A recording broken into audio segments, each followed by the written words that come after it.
Okay, so she's one of your oldest Trask cows? Uh-huh. How old do you think she is now? I think she's 14.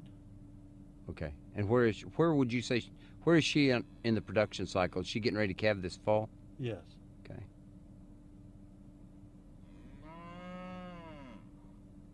But typically, the Trasks all look a great deal alike. Yes. And as you said, they just don't milk down much. No, no. As we drive through here, you'll see, and we just weaned here on Saturday. And other than these younger cows that are pulled down a little, I mean, on the older cows, you can see cows with a bigger udder that you know that they had milk. Um, and you know, I think we did just wean a calf off of her. Now that I think about it, she did have a calf on her.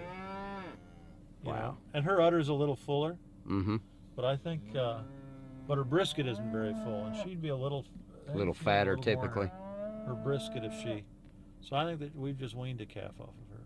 Okay. So now, she's a Trask. She's a straight Trask. She's out of the P001 bull, which was the bull I think that I'd shown you that was so big thick and fleshy. Mm-hmm. Yeah. That has these beautiful daughters, and I've never gotten a decent son out of him either.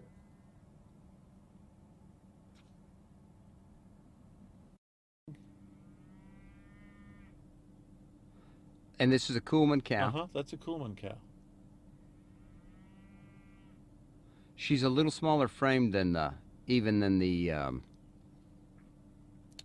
what were we just looking at? Not the Victors, the Trask? Yes, than that Trask cow we were looking at?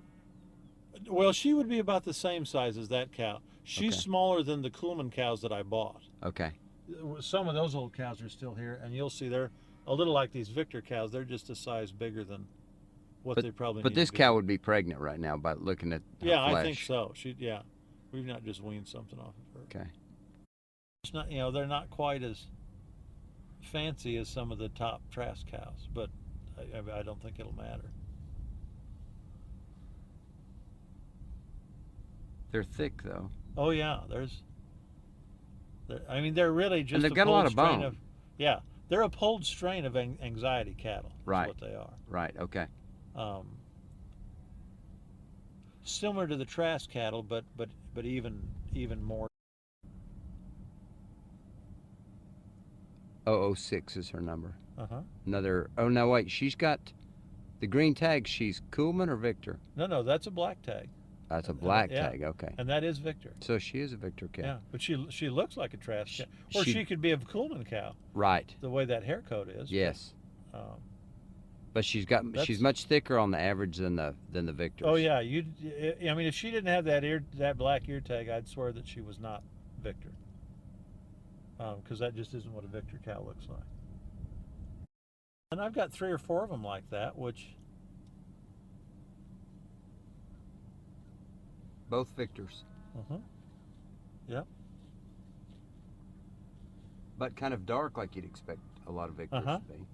Uh-huh.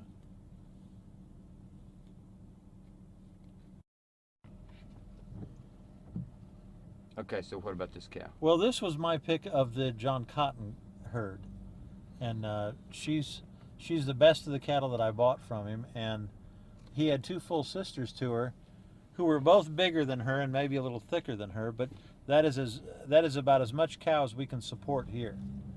And I've used 2 of her sons here, and I have another one that we're developing, and then I think she's also had 2 daughters. So there'll be plenty. I've not ever flushed her. Okay. I've only used her natural service.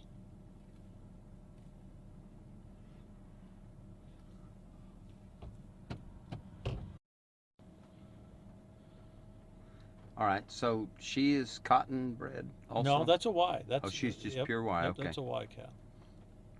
What was it that interested you about the Y cattle in particular? That they were Angus. Okay. Okay.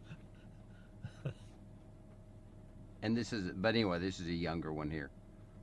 Would she have been raised on your ranch here? I don't think so. I think that she was purchased. Okay. I'm not sure. At 68, we're not too far off from the cutoff, but I don't think she was raised here. And they got about half a dozen cows cows out of that flush. And the smallest one of those is the dam of this heifer. And she's a missing link. She's the cow. missing link, yeah. So, you know, that's as much growth and as much thickness as we can stand in a cow. And she's done fine here, but she's, you know, frame score wise, she's going to be one of the smallest cows in here. Okay. You know, she has that miserable tail head that Right. a lot of the emblazons have, but she's never had calving trouble, you know, which is what that can lead to. Exactly. I think that's her calf. She's just freshened now. Mm-hmm. All right, so she's 146, and so she's what, 3 or 4 probably? Yeah, she would probably be 4. But again, she was born here in East Texas. Yep. Okay. Yep. And she looks like she may have just weaned off or not. I would think not. Okay. As much as she's carrying. She's carrying too much flesh still. Okay. Okay, so she came from where? She came from Falcon Seaboard, and she was out of an oldie bull. Great Plains was the bull, and he was an EXT out of an oldie cow. Tim had several EXT cattle, and they were good cattle. But they'll be a little longer like this cow, a little harder doing with more growth in them, short-hipped. I mean, he's kind of famous for having short-hipped cattle. Mm-hmm. But they've got a lot of milk, and she is just excessive milk and excessive growth for our environment here. Okay. And she weaned off a good calf, but you know, there's not much left. The other wonderful thing about the EXTs is that they are fertile. She's bred back, and we thought, as thin as she is, that she would be open, but she's bred. So we'll cull her with a big calf in her next spring. Okay. These here that I'm looking at out my window. Uh-huh. So like 160, 174, 172. Yep. So these are all First calf heifers. first calf heifers. Uh-huh. 160 may not be, but those 170s are. Right, okay. But they're quite a bit smaller. Is that just That's just time. That's just time. from being born here? Yep. Okay. Yep. And born and raised here. Yep. Okay. But there's quite a bit of size difference between those and the ones that you brought here originally, that you've showed me. Yes. Yeah, they're probably a full frame score smaller. Okay. And they're much more even in terms of phenotype and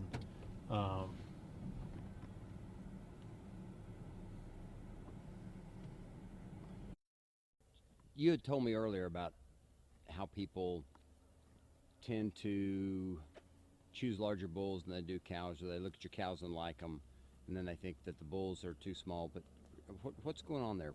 What do you tell them? What do you find with them? Well, I think that most people know, because they have so many cows, what cows work on their forage where they're at. There seems to be some disagreement on what bulls make those cows. Yeah. So if you don't have line-bred stock, you don't necessarily know what bulls make those cows. And if you don't have line-bred stock and you're buying bulls, you're generally told to buy a bull that's 1 or 2 or even 3 frame scores bigger, depending on how big you want your calves to be. But the reality is, if those are the cows that work on your pasture, those are the cows that will raise the biggest calves. So if you use a bull that's that frame score size and fits those cows, you're going to still wean a 400 or 500 or 600 pound calf, whatever you're weaning, that way. A bigger frame bull isn't going to make any difference. And then you can still keep replacement heifers, and they'll be the same as their mothers. If you keep breeding up, then you need to just say that bull's a terminal cross and sell the heifers that are going to be a frame score or 2 bigger than their mothers.